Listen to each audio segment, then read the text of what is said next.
What's up, everybody? It's your Star Wars nerd. Today we will be reviewing the 332nd Clone Trooper. Now, as a little bit of backstory, I'm assuming most of you know why these guys exist, but as you can see, they have the same body as a 501st Trooper, except their helmet is orange, with the same markings as Ahsoka Tano has on their forehead. These guys were used during one battle, the Siege of Mandalore, by the Republic.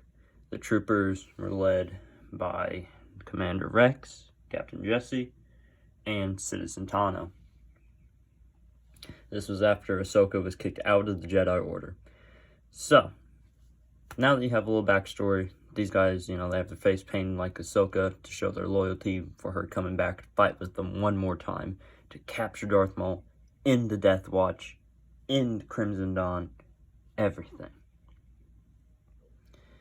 So, let's get into the interview. First of all, I usually start off with articulation. Not today. No. Today, we'll be starting off with weapons.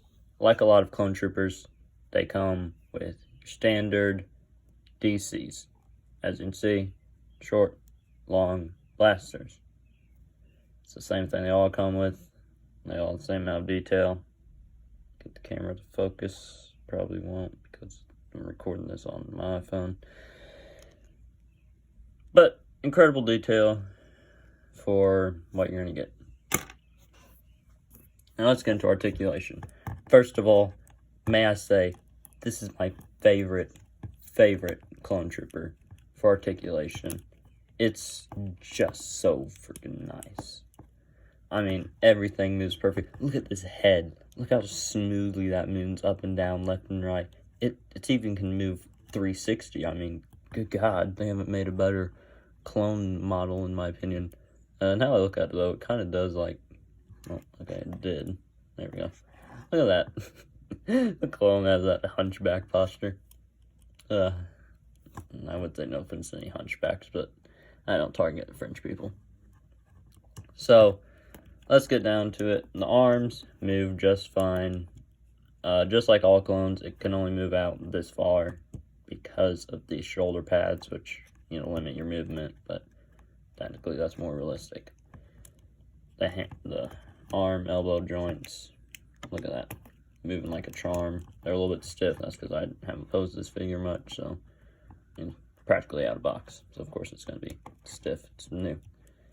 Oh, look at them guns. Show them that. If you look at the back, it has this little pad, little outing that all clone troopers figures have. If we get to the legs, the knees bend fine. The ankle joints are also fine. Hasbro really has all of their figures down to a T. Now it's the time for them to release new ones. Commander Thorn. I'm sorry. I had to get off my chest a figure that we really do need, though. We have Fox. I have a Fox.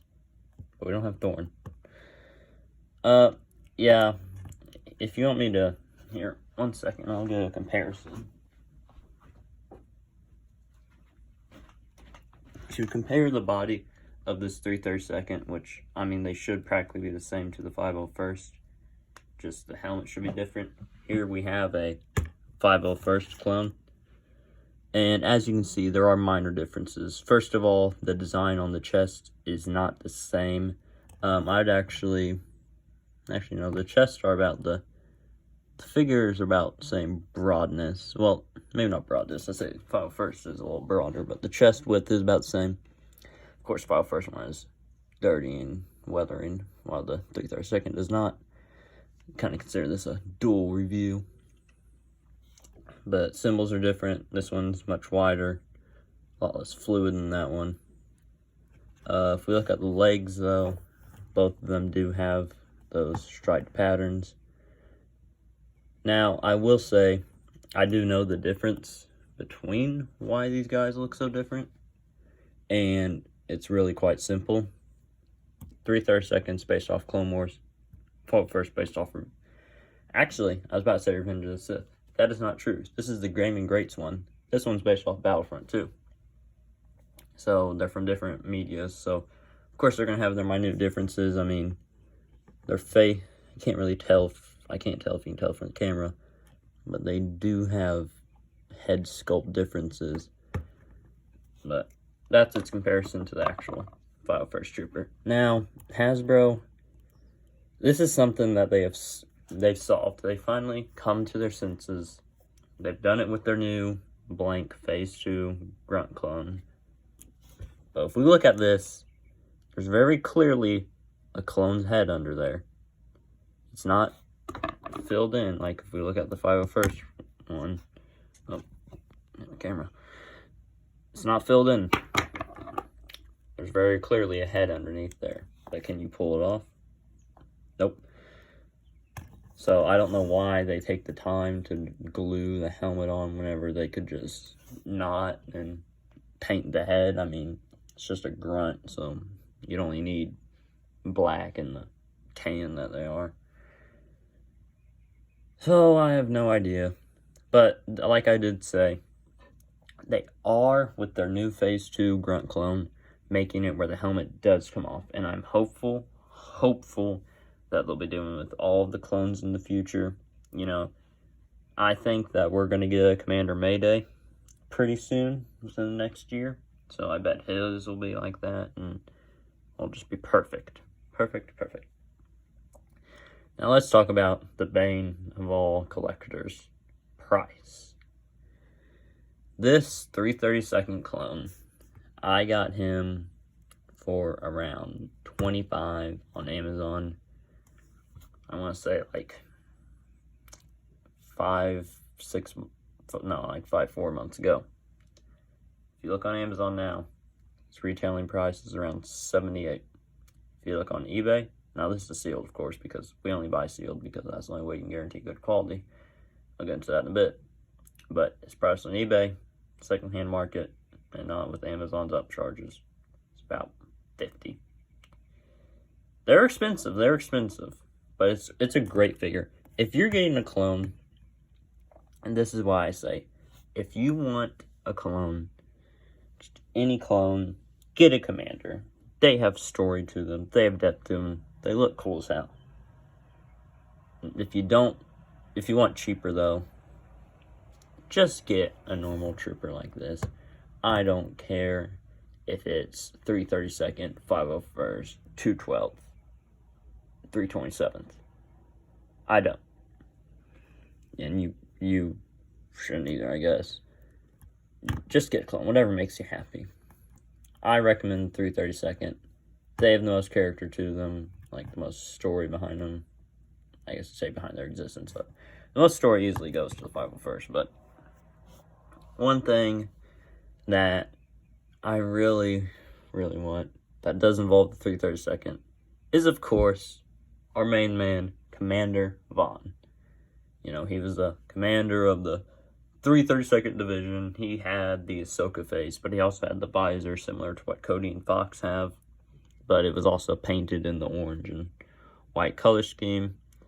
And, you know, he had the little thingy, the little antenna looking thing that comes off his shoulder that Cody and Wolfie and Gree have, and maybe even Fox. I don't know. Most commanders do.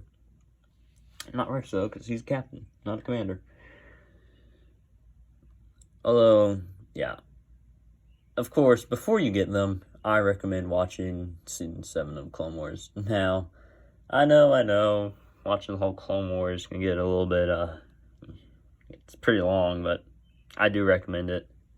Siege of Mandalore is one of the best TV show endings I've ever seen myself. I'm going to tell you the blatant truth here. Of course, there's other 332nd Trooper options from other companies. Main one being Hot Toys, which, I mean, it's so good that the 501st Legion, the cosplay group, says that you can make a suit based off of it. And theirs is actually in this 501st live action style, just with the 332nd color. Also, as you can see, this is a very stable figure. Like, you cannot flick it and it'll stay up. But yeah, I can just set it down like that. There's no need to move around the joints trying to stabilize it. I mean, it's just that good. Here's a little backside. you know. Unlike the 501st, it doesn't have that blue color on the back box or these little rings around its knee armor, which is really a miracle how it stays on then, because nothing. Well, actually, I take that back. I didn't see it. There is little black rings. You can just barely see them on the camera. Never mind. No longer a miracle. And, you know, they have their utility belt. Keep your thermal detonators and your plasma cartridges in there, I guess. It's a great figure. I recommend it. If you don't want it, don't get it. But I hope this video will help you make a more informed decision, because that's why I do these reviews. So, thank you for your time, I guess.